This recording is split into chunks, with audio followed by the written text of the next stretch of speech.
What's up, everybody? Welcome back to the channel. Today we're back at Sparrow's Nest. Guillermo is up here with me today. He's outside finishing up the black paint on the exterior doors. That is not the main focus of today's video though.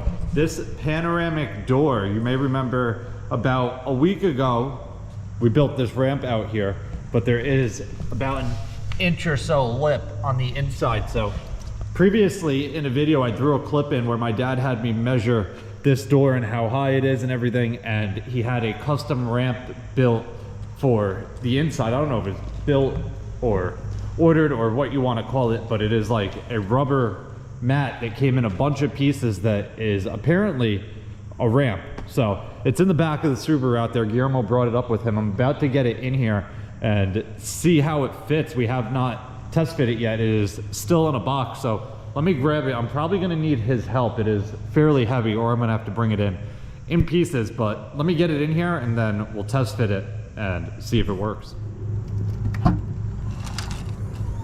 All right, so this is the ramp. You can see it's almost like a mud flap, but it gets taller as you add the pieces together. So it's gonna be like a bit of a puzzle. This whole thing is pretty heavy. So let me grab Guillermo real quick. Me and him can each lift aside and carry this in rather than bringing it in piece by piece.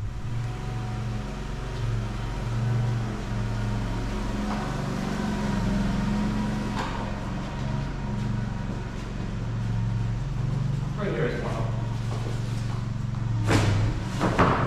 One up. Okay, thank you.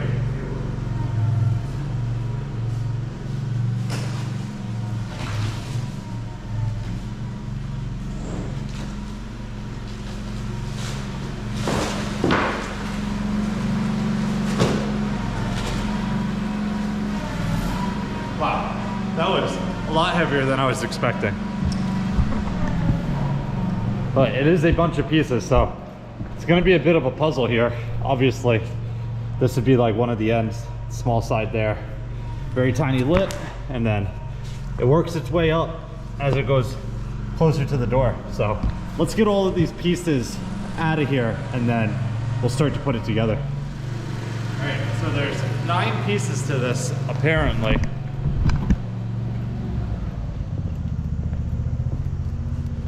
One, that must be 2. 1, 2, 3, 4, 5, 6, 7, 8, 9. There's got to be 2 triangles on each end. It's the only thing that can make sense. 8, 9, you would think would go together. 8.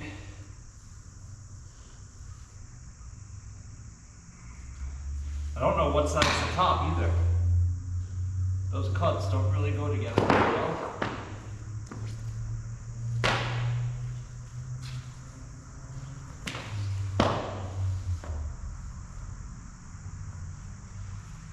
Those go together. Those actually go together really good.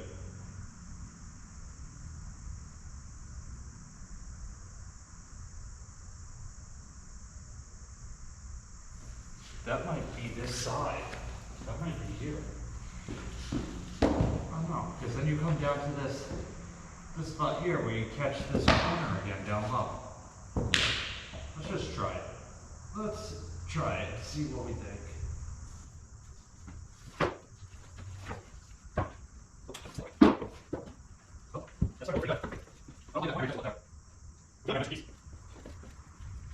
This is 4. So.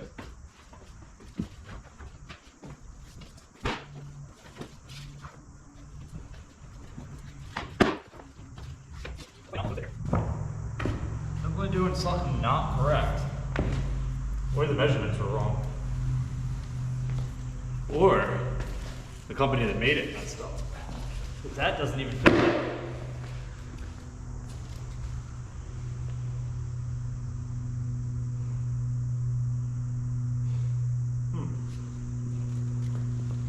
I think I'm gonna take the triangles out of that far end there, slide everything down and see how it fits with just the full pieces.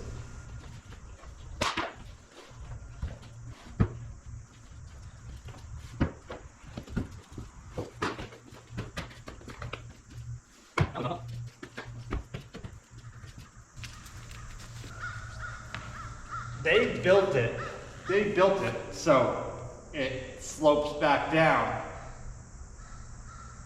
after our measurement. After our measurement. All right, so put it together and slide it in equally and then make the notch where you need to make the notch. That's all. You know what I'm saying? Center it on your door and then make a notch on both ends where you need to go into the door. That's all. All right, breakfast time, and then we're gonna slide it out, center it, and I guess cut the ends with the notch around the wood. Maybe this cut is gonna be that same distance there. It's exactly what it is. So now,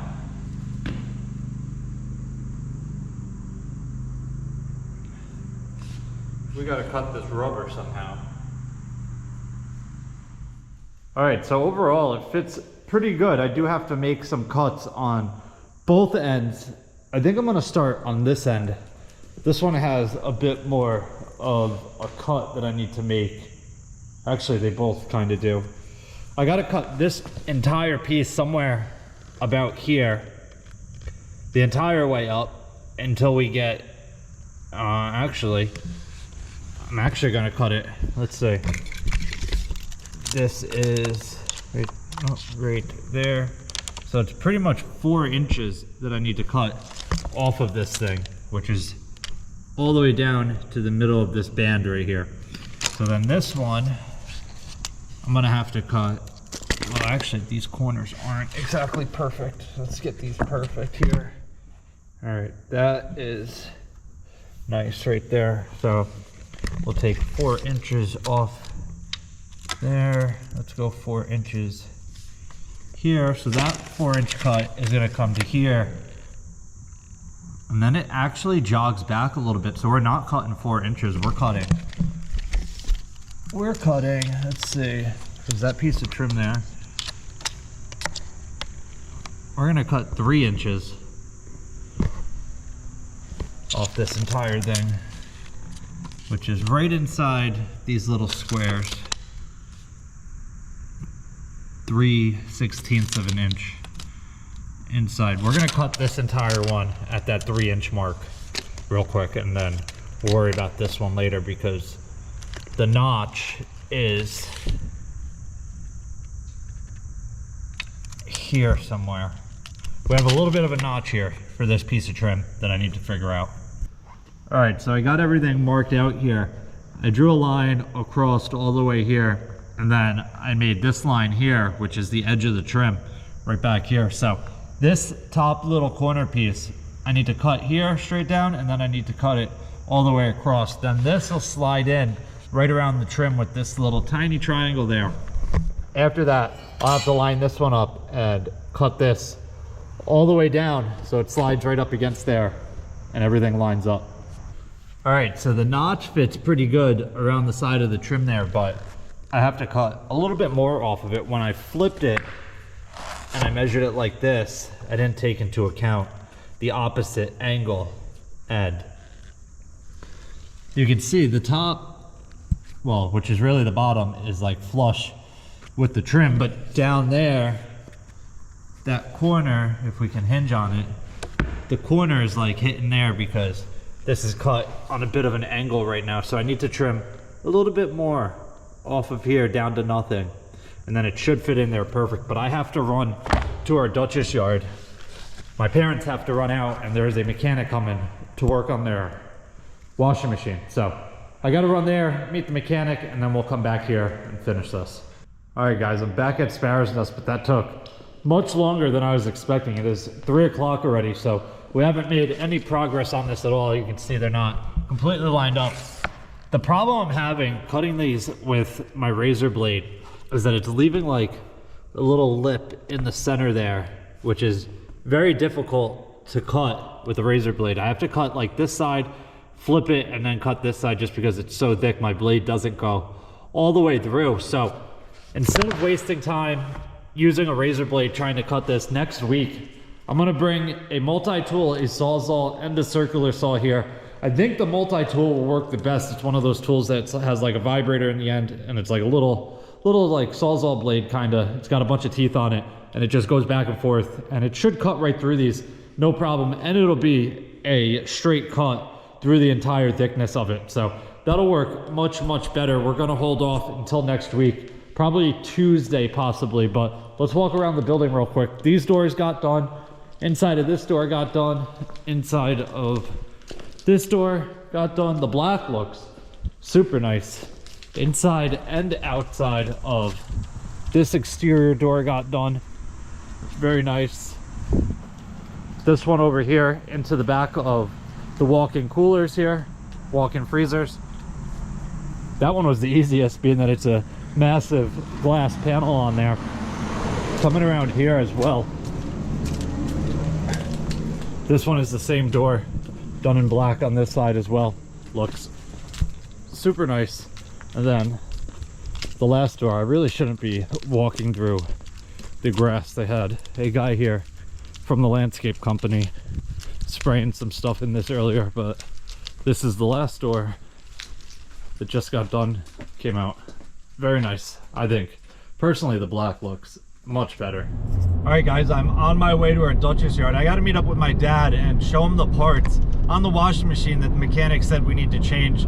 There's two sensors that we have to change. One of them is $9, super cheap. The other one was like $140. We might be able to find a cheaper one. That was just the first one that he pulled up on his phone when he was showing it to me.